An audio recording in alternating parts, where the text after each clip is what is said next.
Okay, hello everybody.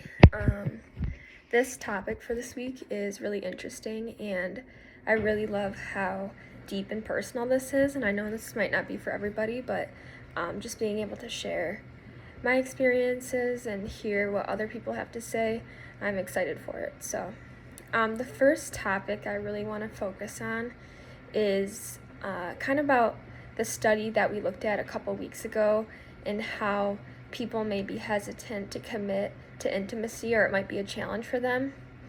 And I can definitely see this. If people are hurt repeatedly over and over again, why would they want to try? And I think a lot of it too has to do with childhood trauma. And if you had, you know, abusive relationships with parents or siblings, or just grew up with, sorry, my dog, just grew up with childhood trauma, I think a lot of that, unless it's dealt with, it transfers over into your adult life. For example, I have recently started up therapy, and I'm starting to uncover a lot of things that I went through as a child that I brushed off as normal, and now, 10 years down the line, they're coming out and starting to affect my mindset. And so my goal with it is to be able to dissect things that have happened in my past in order to move on and better myself for the future. So in my life, a lot of my trauma and history started to control my outlook on life and relationships with other people. And so that kind of leads us into challenges of finding my identity. I really kind of had a normal childhood. I felt like growing up, I played travel soccer, travel basketball. I was always busy with that and practices and games and tournaments. And so growing up, I felt like my identity was sports. And, my friends were my teammates.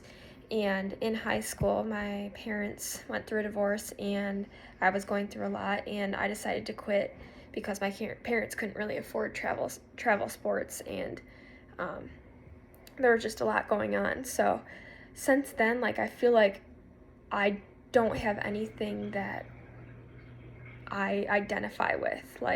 I love, I like doing certain things, but there's nothing that I'm super passionate about. And I feel like part of the things I've struggled from have caused that. And that's just one of the challenges I have in finding my identity.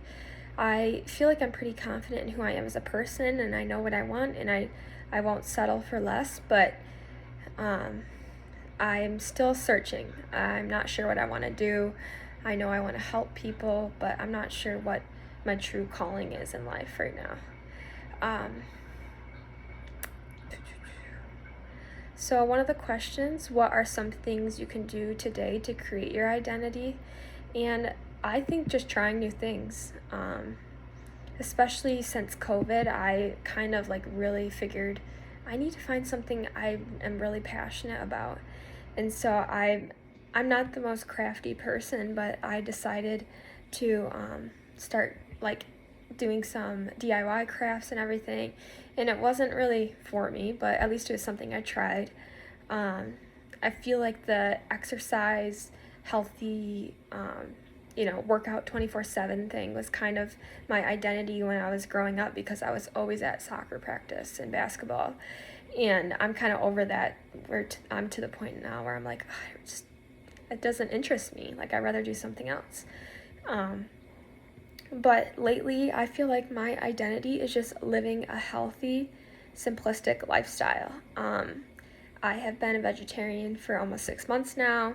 I'm really focusing on my health. I'm really into sustainability and just simple living. I have completely gotten rid of everything in my closet, and I'm just keeping key things in my closet that I want. I have 6 shirts or something. And I kind of just want to focus on bettering myself, bettering the world, bettering the people around me. So I feel like that's kind of becoming my identity. just bettering myself and focusing on what I can do to live a healthy lifestyle. And the last question, what are things you're most confident about, and what are some things you're most insecure about? And I would say the things I am most confident about is who I am as a person. I know I feel like I don't like to boast, but I love helping people, and I feel like it comes from a good place in my heart. I'm confident about my intentions with helping people in need, and I care deeply about others. I love deeply. I'm confident in my schooling because I work really hard to get the grades I do. What else? I don't know, I can't think of anything else, but something I am most insecure about. Probably, I guess this is kind of a mix of being confident and insecure, but I feel like I'm pretty mature for my age, and with that, I have a hard time relating with people of the same age as me, and I feel like it's maybe because of the things I've been through have made me grow up a lot faster. But I just don't have like a tight-knit group of friends that people usually do in college, and I'm insecure about that because it makes me feel sometimes that, something's wrong with me, or I'm different, but I try and see it, and it's something I'm working on. I try and see it as you don't need a million friends, a couple close friends, and no one's the same. And with this next stage in my life of graduating and moving, hopefully I'll be able to find people who I really relate with and share common interests with, and I'm really looking forward to that. So thank you for listening to my video, and I look forward to seeing what everyone else has to say, and just for this being an open, vulnerable place where no one is judged.